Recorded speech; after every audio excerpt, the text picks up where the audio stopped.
না না, আমি তো আপনার সাথেই যাব। আমি তোমাকে নিয়ে যেতে পারবো না, এজন্য চুপচাপ করে ভালো ছেলের মতো বাবার অফিসে গিয়ে টম এন্ড জেরি দেখো, আমি ততক্ষণে চলে আসবো। ঠিক আছে। আরে আমি তো লাগল পাচ্ছি না, এখন বাটন চাপ দিব কি করে? বাবা বলো তুমি কোন ফ্লোরে যাবে? 17। আচ্ছা ঠিক আছে। হ্যালো, এখানে কি কোম্পানি থেকে বাচ্চা নিয়ে এসেছে? না তো। আম্মু আমার অনেক খিদে পেয়েছে। তুমি বলোনি তো তোমার একটা ছেলেও আছে? আরে ও তো আমার ছেলে না, আমার তো এখনো বিয়েই হয়নি।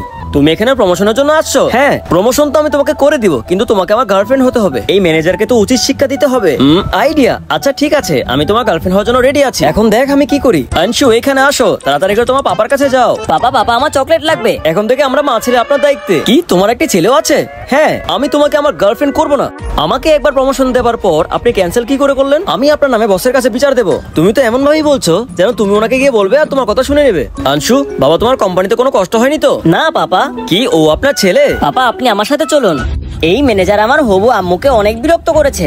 সরি স্যার, আমি জানতাম না উনি আপনার হবু ওয়াইফ।